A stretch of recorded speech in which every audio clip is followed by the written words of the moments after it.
आज की इस वीडियो में हम करने वाले हैं एसएससी जीडी 2026 को टारगेट करते हुए रीजनिंग का प्रैक्टिस सेट नंबर 13। अगर आप इस चैनल पर नए हैं तो ऐसी ही डेली वीडियोस के लिए चैनल को सब्सक्राइब जरूर कर लीजिएगा। तो स्टार्ट करते हैं फर्स्ट क्वेश्चन से। पहला क्वेश्चन हमारे पास, there are 32 car park in a row. Car P is 8th from the left side and car Q is 14th from the right side. तो बताना है हमें P और Q के बीच में कितनी कार्स हैं। तो इसकी ट्रिक भी होती है और इसके बेसिक से भी मैं आपको बता देती हूँ। जैसे 32 कार है हमारे पास में और यहाँ से, ठीक है, 32 कार हमारे पास लगी हुई हैं और P is 8th from the left side. P क्या है, 8th है, तो P यहाँ पर बना लिया, ये 8th है। अगर ये 8th है तो इससे पहले 7 कार होंगी, बिल्कुल होंगी, ठीक है। और Q के लिए बोला गया है 14th from the right side, तो C क्या है, 14 Q कार जो है 14th है राइट साइड से, तो राइट साइड ये हमारा लेफ्ट हो गया, ये हमारा राइट हो गया। राइट से क्या है, 14th है, तो इसके पहले कितनी होंगी, 13th होंगी, ठीक है। तो 7 ये हो गई, 13 इधर हो गई, और जो बची हुई कार होंगी वो कहाँ होंगी, इनके बीच में होंगी। तो 7 ये 13 ये कितनी हो गई, 20, और एक ये जो P कार और ये जो हमारे पास में Q कार है, तो 13 और 7 कितने, 20, 20 और 2 22। तो 32 में से हमें कितना माइनस करना है, 22। 2 में से 2 जाएगा 0, 3 में से 2 जाएगा 1, कितनी, 10 कार इनके बीच में होंगी। कौन सा, ऑप्शन नंबर 2 मेरा राइट आंसर है। या फिर ये सब करने के बजाय आप सीधा ट्रिक भी याद कर सकते हैं कि 32 में से लेफ्ट और राइट से जो पोजीशन दे रखी है ना, 14 और कितना है, 8 है, तो इनको प्लस कर दो, कितना होगा, 22, और बस 25 में से माइनस कर दो, आपका आंसर वही आएगा। आते हैं क्वेश्चन नंबर 2 पर। 2 में क्या है कि 7 पीपल हैं हमारे पास में, are sitting in a row and facing north. North की तरफ फेस कर रहे हैं, इसका मतलब जो हमारा लेफ्ट या राइट है वही इनका राइट या लेफ्ट है, ठीक है। अगर ये साउथ की तरफ होता तो इनका जो लेफ्ट या राइट होता वो चेंज हो जाता, ठीक है। जैसे नॉर्थ में है तो इसका जो राइट होगा ये होगा, इसका लेफ्ट ये होगा, लेकिन अगर वो साउथ की तरफ फेस कर रहा है तो इसका ये लेफ्ट हो जाएगा और ये इसका राइट हो जाएगा, ठीक है। 7 लोग हैं, तो 1, 2, 3 और ये 4, 5, 6 और ये 7 लोग हो गए। फिर इसमें बोला गया no one sits to the right of M. M के राइट में कोई नहीं बैठा, तो मैं एम को यहाँ बिठा देती हूँ, इससे इसके राइट में कोई नहीं बैठेगा। Only 3 people sit between M and K. M और के बीच में 3 लोग हैं, तो 1, 2, 3, यहाँ पर कौन आ गया, के आ गया। फिर बोला गया ओनली 2 पीपल सिट बिटवीन के एंड एच। के और एच के बीच में 2 लोग बैठते हैं, तो इधर तो हम जा ही नहीं सकते क्योंकि 2 लोग बिठाने हैं बीच में, तो इधर तो जगह ही नहीं है, तो 2 लोग यहाँ पर छोड़ के हम एच को बिठा देते हैं, ठीक है। तो एच हमने यहाँ बिठा दिया। फिर इसके बाद है G sits third to the left of L and J sits to the immediate right of L. तो जो जी है ना वो थर्ड टू द लेफ्ट है एल के, तो 1, 2, तो ये हो गया एल थर्ड लेफ्ट में। तो इस तरीके से हमें डायरेक्शन चाहिए। तो अगर मैं किसको यहाँ पर बैठाऊं, अगर मैं एल को यहाँ बिठाती हूँ, ठीक है, तो मुझे देखना है कि जी कहाँ पर बैठ सकता है हमारा। और फिर इसमें बोला गया है, ठीक है, no one sits to the right of M, only 3 people sit between M and K. ये सब हमने बिठा दिया है। अगर मैं जी को यहाँ बिठाती हूँ, ठीक है, तो जी की कहाँ पर बैठ सकता है, 3 लोग चाहिए मुझे, 4 लोगों की जगह। तो अगर मैं एल को यहाँ बिठा दूँ, तो 1, 2, 3, तो जी को मुझे यहाँ तो देख लेते हैं लगाकर हम, एच और एम हमने यहाँ बिठा दिया, 2 पॉसिबिलिटीज़ हो गई यहाँ पर। के को यहाँ बिठा दिया। अगर मैं एल को यहाँ बिठाती हूँ, तो मुझे 1-2 छोड़ के यहाँ पर बिठाना पड़ेगा। अगर मैं एल को यहाँ बिठाती हूँ, अगर मैंने एल को यहाँ बिठा दी, तो 1, 2, 3 जी को मुझे यहाँ बिठाना पड़ेगा, ठीक है। फिर इसमें बोला गया है कि J sits to the immediate right of L. J क्या है, इमीडिएट राइट में बैठता है एल के। तो अगर यहाँ पर ये वाली पॉसिबिलिटी होती तो एल के राइट में तो भाई जगह ही नहीं है, तो ये हमारा रॉन्ग हो जाएगा। तो कहाँ पर बैठेगा, जो हमारा जे है वो यहाँ पर बैठ जाएगा, और एक प्लेस बच गई, वो जो बच गया, कौन बच गया, आई, तो यहाँ पर बैठ जाएगा। बताना क्या है हमें, how many people sit between I and H. I और एच के बीच में कितने लोग बैठे हैं, कितने लोग बैठे, 1, 2, 3, 3 लोग बैठे हैं, तो ऑप्शन नंबर 3 मेरा राइट आंसर हो जाएगा। आते हैं क्वेश्चन नंबर 3 पर। क्वेश्चन नंबर 3 है मेरे पास में कि ये डाइस दे रखा है, हमें किसके फेस बताना है, विच फेस इज अपोजिट टू के के अपोजिट क्या होगा। तो कैसे सॉल्व करते हैं डाइस को, सबसे पहले कॉमन टर्म देख लो, ए मिल गया हमें। अब क्लॉकवाइज चलो या फिर एंटी क्लॉकवाइज, चले क्लॉकवाइज, ए एस एन आया। अगर इसमें क्लॉकवाइज चले तो इसमें भी क्लॉकवाइज चलो, इस तरह से ए आया, फिर आई आया, फिर क्या आया, टी आया। तो एस अपोजिट होगा आई के, एन अपोजिट होगा टी के, और ए बच गया, ये किसके अपोजिट होगा, जो हमारा बचा हुआ है, यानी ए अपोजिट होगा के। तो कौन सा, ऑप्शन नंबर ये के अपोजिट बताना है, तो ऑप्शन नंबर 2 मेरा राइट आंसर हो जाएगा। आते हैं क्वेश्चन नंबर 4 पर।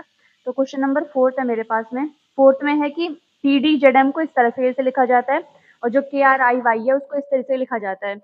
तो एच ए डब्ल्यू पी को किस तरह से लिखा जाएगा, तो देखो इसकी जो वैल्यू होती है वो कितनी होती है, 20, इसकी कितनी होती है, डी, इसकी कितनी होती है, जेड, इसकी 4, इसकी 26 और इसकी 13, ठीक है। अगर हम ऑब्जर्व करने की कोशिश करते हैं तो 20 से हम 8 कैसे बना सकते हैं, कैसे बना सकते हैं। अगर मैं टी का अपोजिट बताना चाहूँ तो टी का अपोजिट क्या होता है, जी टी रोड, यानी जी होता है इसका अपोजिट, जिसकी प्लेस वैल्यू कितनी होती है, 7, उसमें बस 1 प्लस कर दिया तो 8 बन गया। अब यही हम दूसरे लेटर्स पर और अप्लाई करके देखते हैं कि सब पर अप्लाई हो रहा है या नहीं। डी का अपोजिट क्या होता है, डी यू, यानी डी से डब्ल्यू को याद करते हैं ना, मतलब अपोजिट क्या होते हैं जिनका सम आपस में 27 हो जाए। तो जैसे टी था, 20 में कितना जोड़ दूँगी 27 है, 7 जोड़ दिया 7 मतलब जी, तो जी उसका अपोज़िट हो जाएगा, ठीक है? तो उसी तरह से है ये भी। तो डी का अपोज़िट क्या होता है डब्ल्यू, डब्ल्यू मतलब 23, 23 में 1 जोड़ दिया तो 24 तो इसका मतलब यही पैटर्न फ़ॉलो कर रहा है। आप और लेटर्स में भी लगा के देख सकते हैं, यही पैटर्न फ़ॉलो करेगा। तो एच का अपोज़िट क्या होता है एस, हाई स्कूल से आप इसको याद कर सकते हैं। 19 होती है इसकी वैल्यू 19 + 1 यानी 20। तो कौन-सा? एक ही ऑप्शन दिख रहा है, ऑप्शन नंबर 4 मेरा राइट आंसर होगा। लेकिन और में भी देख लेते हैं, जैसे ए है, ए का अपोज़िट कितना होता है भई जेड होता है, जेड मतलब 26, 26 में 1 ऐड करेंगे तो 27, डब्ल्यू का अपोज़िट क्या होता है डी, 4 में 1 ऐड करेंगे तो 5, ठीक है? पी का अपोज़िट क्या होता है? केपी से याद कर सकते हो, पीके से याद कर सकते हो, 16 का अपोज़िट 11 + 1 12 आ गया। तो कौन-सा ऑप्शन नंबर 4 मेरा राइट आंसर होगा। आते हैं क्वेश्चन नंबर 5th में, 5th में क्या है बता दो क्वेश्चन मार्क की जगह क्या आएगा? इसकी प्लेस वैल्यू कितनी होती है 20, इसकी 11, इसकी 6, पहला वाला लेटर हमें बताना है क्या होता है, ठीक है? तो यू किसकी वैल्यू है 21, 22, 23 यानी एक-एक लेटर प्लस होता जा रहा है तो 24 यानी कितना आएगा 24 मतलब x आएगा। तो ये आंसर नहीं हो सकता, ये नहीं आ सकता, इन दोनों में से कोई एक आंसर है। नेक्स्ट वाले में आते हैं, इसकी प्लेस वैल्यू कितनी होती है 11, इसकी कितनी होती है 10, इसकी कितनी होती है 9, आई की तो मतलब एक-एक कम होता जा रहा है सेकंड वाले लेटर में से, तो 8 में से हम 1 कम करेंगे तो कितना आएगा 7, 7 मतलब जी आएगा। तो कौन-सा? ऑप्शन नंबर 1 ही मेरा राइट आंसर हो जाएगा। आते हैं क्वेश्चन नंबर 6 पे। क्वेश्चन नंबर 6 में क्या बोला गया है? क्वेश्चन नंबर 6 में बोला गया है कि in the figure below rectangle represent pant. जो रेक्टेंगल है ना वो तो हमारा पैंट रिप्रेजेंट कर रहा है। तो ट्राइंगल रिप्रेजेंट शर्ट, जो ट्राइंगल है वो शर्ट को रिप्रेजेंट कर रहा है और जो सर्कल है वो शूज को रिप्रेजेंट कर रहा है, शूज को, ठीक है। The number in each area represent the number of items, की नंबर ऑफ आइटम कितने हैं वही रिप्रेजेंट कर रहा है। How many shoes are pants, ऐसे कितने शूज है जो कि पैंट्स हैं। तो शूज देखने हैं जो कि पैंट्स हो, तो शूज का कौन सा वाला सर्कल है, ये वाला हो गया। तो इसके अंदर जितने भी हैं वो शूज है, वो शूज जो पैंट्स भी है। पैंट कौन दिखा रहा है, ये जो रेक्टेंगल है ये, तो कौन सा कॉमन एरिया, ये मिला मुझे कॉमन एरिया। इसमें कितने हैं 9 + 8 17, तो कौन सा ऑप्शन नंबर ये वाला मेरा राइट आंसर होगा। अब आप ये सोच रहे होंगे कि ये वाला ट्राइंगल वाला पोर्शन क्यों नहीं हटाया, क्योंकि इसमें हमें ऐसा बोला नहीं गया है कि हमें कि अगर वो ऐसे शूज़ जो पैंट्स हैं लेकिन शर्ट नहीं है, अगर ऐसा बोला जाता तो हम तब हटाते। लेकिन अभी इसमें कुछ नहीं बोला गया तो है या नहीं है उससे कुछ फ़र्क नहीं पड़ता। तो कौन-सा ऑप्शन नंबर 3 मेरा राइट आंसर हो जाएगा। अब आते हैं क्वेश्चन नंबर 7 पर। क्वेश्चन नंबर 7 में क्या बोला गया है? क्वेश्चन नंबर 7 है मेरे पास में कि इसमें बता दो how many triangles are there in a given figure. इसमें ट्रायंगल हमें काउंट करने हैं। तो देखो ये फिगर आप अलग कर सकते हैं। इसमें ट्रायंगल काउंट करने की ट्रिक होती है जैसे 1, 2, 3, 4, 4 पे आया ना 4 का डबल कर दो। कितना हो गया 8, तो 8 ट्रायंगल तो ये हो गए प्लस अब ये इसको देखती हूँ मैं इसको ठीक है, तो कितने ट्रायंगल हो जाएँगे इसमें? 3 ट्रायंगल इसमें हो गए। एक ये बड़ा वाला, 2 ये छोटे-छोटे वाले 3 हो गए प्लस इसमें देखती हूँ तो कितने मिलेंगे मुझे 3 ट्रायंगल इसमें मिल गए। ठीक है, कितने हो गए 8 3 11, 11 और 3 कितने 14, 14 मिल गए मुझे ट्रायंगल। अब ऐसा कोई ट्रायंगल है जो इनके मिक्स करने से बन रहा है ये वाला? देखो बन गया ना ये वाला ट्रायंगल। तो कौन-सा +1 यानी कितना आएगा इनका सम 15 ट्रायंगल। तो कौन-सा ऑप्शन नंबर 2 मेरा राइट आंसर हो जाएगा। इसमें तो आप पता लगा सकते हैं ना जैसे ये है हमारे पास में तो इसमें कितने ट्रायंगल है। तो देखो 1, 2, 3, 4, 4 ट्रायंगल तो ये हो गए, एक ये 5 ठीक है? और एक ये 6 और ये और ये 7 ये वाला और एक ये 8 तो 8 ट्रायंगल इसमें बनते हैं इस तरीके से। अब आते हैं क्वेश्चन नंबर 8 पर। In the following figure select the figure which can be placed at the sign of question mark. तो क्वेश्चन मार्क की जगह क्या आएगा? तो ऑब्जर्व करने की कोशिश करते हैं क्या इसमें पैटर्न जो है वो हमारा मिल सकता है। तो अगर हम देखते हैं यहाँ पर ये क्या थी ज़िगज़ैग लाइन थी, ये सीधी लाइन बन गई। ठीक है, फिर आगे देखा इसमें क्या होता है ये वाली लाइन तो ऐसे ही रही, ये वाली जो लाइन थी ये हमारी ज़िगज़ैग बन गई। ठीक है, थर्ड वाली लाइन को देखा ये अभी ज़िगज़ैग थी ये स्ट्रेट बन गई। तो अब क्या होगा? तो ज़िगज़ैग थी जो वो स्ट्रेट बन रही है, जैसे पहली लाइन इसमें बनी, इसमें दूसरी वाली, इसमें तीसरी वाली, तो इसमें कौन-सी बनेगी? चौथी वाली लाइन बन जाएगी।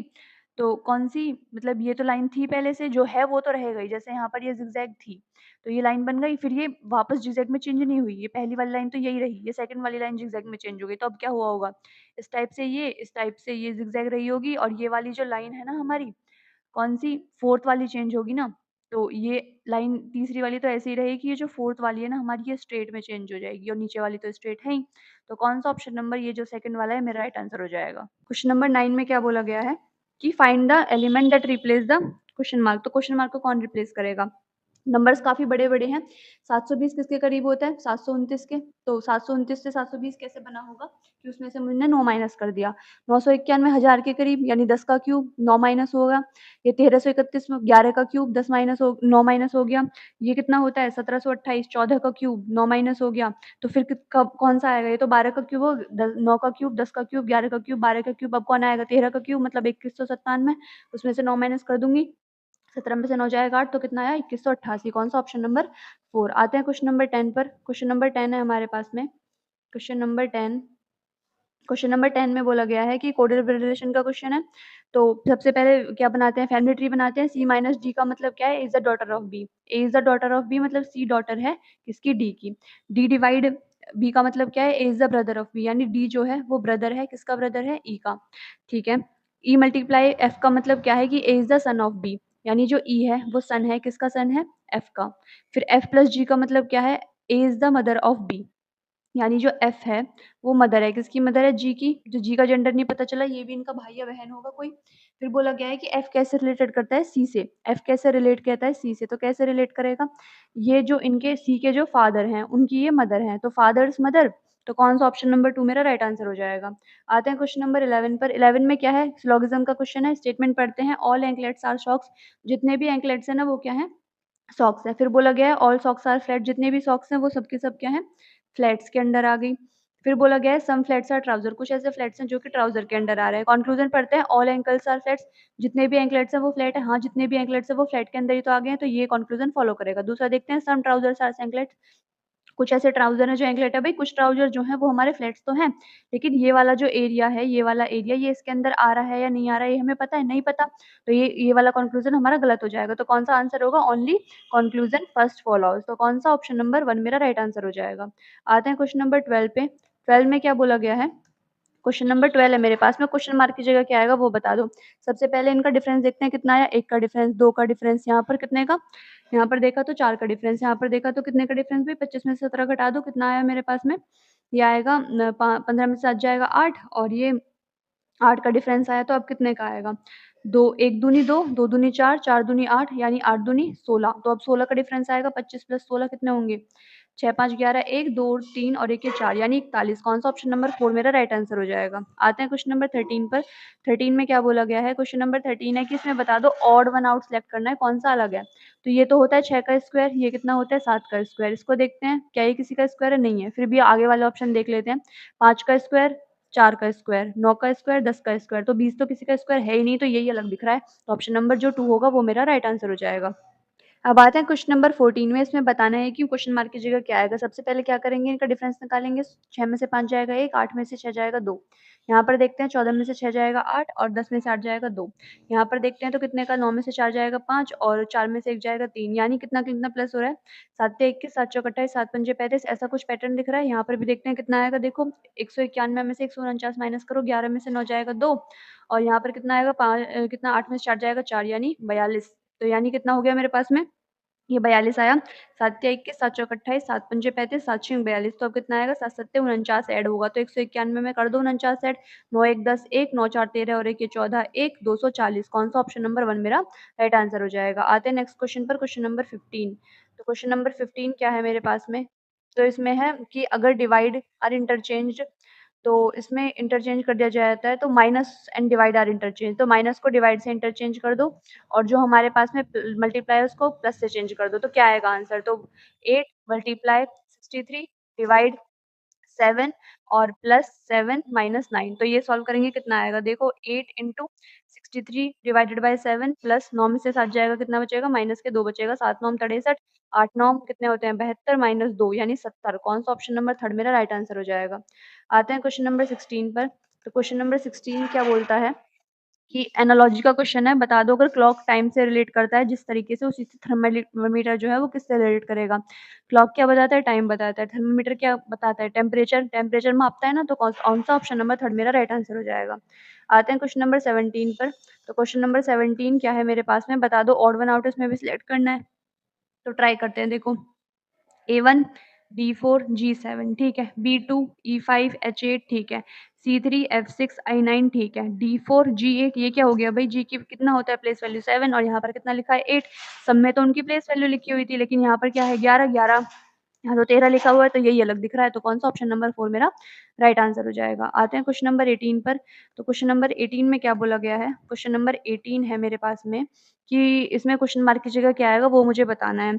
तो देखो, सब में अब तक तो आपको अपोजिट याद हो गए होंगे, जैसे डी का अपोजिट क्या होता है डब्ल्यू, आई का अपोजिट क्या होता है इंडियन रेलवे से याद किया, ड्यू से याद किया, इसको मैन से याद कर लिया, एनएम को हाई स्कूल से याद कर लिया। तो ई का अपोजिट क्या होता है इवनिंग, याद करो वी। के का अपोजिट क्या होता है पीके से, पी। पी का क्या होता है के उल्टा हो गया। टी का क्या होता है जीटी रोड यानी जी हो गया, वीपी के जी। कौन सा दिख रहा है ऑप्शन नंबर 3 मेरा राइट आंसर हो जाएगा। आते हैं क्वेश्चन नंबर 19 पर। तो क्वेश्चन नंबर 19 है मेरे पास में, बता दो कि ऑड वन आउट सेलेक्ट करना है, कौन सा सबसे अलग है। तो देखो इसमें जिसमें ना शेप बने हुए हो उनमें ना जो लॉजिक होता है वो उनके साइड्स के बारे में ही होता है ज्यादातर। तो अगर हम काउंट करके देखें 1 2 3 4 5, 5 है, 5 इसमें साइड होती हैं भाई। इसमें देखें तो 1 2 3 4 5, इसमें 6 साइड्स होती हैं, लेकिन इसमें 5 बने हुए हैं। इसमें देखते हैं, इसमें कितनी होती है 3 साइड है, लेकिन इसमें 2 बने हुए हैं। इसमें देखते हैं इसमें कितनी साइड होती है 1 2 3 4 5, 5 साइड हैं इसमें, लेकिन यहाँ पर कितने बने हुए हैं 4, यानी साइड से एक कम बना हुआ है। लेकिन यहाँ पर तो साइड के इक्वल बना हुआ है, तो यही मेरा राइट आंसर हो जाएगा, यही अलग होगा। आते हैं क्वेश्चन नंबर कौन से पर, क्वेश्चन नंबर 20 पर। तो क्वेश्चन नंबर 20 है मेरे पास में। क्वेश्चन नंबर 20 है कि इसमें बोला गया है, ब्लड रिलेशन का क्वेश्चन है। Introducing a man, Shruti said he is the husband of the granddaughter of the only son of my grandfather. Only son of my grandfather, Shruti के जो ग्रैंडफादर है उनका इकलौता बेटा, श्रुति हो गई, श्रुति ठीक है। ये हमारे पास में कौन हो गई, श्रुति हो गई ठीक है। श्रुति लड़की है, उनका जो बेटा है, मतलब उनके जो श्रुति के जो पापा हैं। आप वैसे श्रुति का जेंडर लिखना चाहो या ना लिखना चाहो, क्योंकि ये नाम है तो जरूरी नहीं है कि वो श्रुति भी फीमेल ही है, वो मेल भी हो सकती है ठीक है। तो आप लिखना चाहो तो लिख सकते हैं, या फिर हम श्रुति का कोई जेंडर लिखते ही नहीं है, तो यहाँ पर श्रुति लिख लिया खाली। श्रुति ने बोला ही is the husband of the granddaughter of the only son of my grandfather. तो ओनली सन यानी श्रुति के ग्रैंडफादर बनाओ सबसे पहले, तो ये श्रुति के फादर और ये उनके पापा यानी ग्रैंडफादर बन गए ठीक है। अभी श्रुति का जेंडर हमें नहीं पता। फिर इसमें बोला गया ही is the husband of the granddaughter of the only son of my father. मेरे ग्रैंडफादर के जो सन है ओनली सन हो गए ठीक है। उनकी जो ग्रैंड डॉटर है, इनकी ग्रैंड डॉटर मतलब श्रुति की जो बेटी होगी, अगर श्रुति लड़का हुआ तो भी वो उनकी ग्रैंड डॉटर लगेगी, अगर श्रुति अगर हमारा फीमेल होता है तब भी श्रुति की बेटी जो होगी वो उनकी ग्रैंड डॉटर लगेगी। तो उनकी जो ग्रैंड डॉटर है, या फिर ऐसा भी हो सकता है श्रुति का कोई सिबलिंग है, उनकी ग्रैंड डॉटर के बारे में बात कर रहे हैं ठीक है। तो यहाँ पर श्रुति का भी जेंडर मेंशन नहीं है, तो उनकी जो ग्रैंड डॉटर है उनका ये हस्बैंड है, उनका ये क्या है हस्बैंड है। तो ये मैन कैसे रिलेट करेगा, कैसे रिलेट करेगा, ये इसका सन इन लॉ लगेगा, लगेगा ना भाई, दामाद लगेगा। तो कौन सा ऑप्शन नंबर और मेरा राइट आंसर होगा। तो आज की वीडियो के लिए बस इतना ही। अगर आपको ये वीडियो पसंद आई हो तो चैनल को लाइक शेयर और सब्सक्राइब करना बिल्कुल मत भूलिएगा। मिलते हैं नेक्स्ट वीडियो में, तब तक के लिए keep learning and keep growing.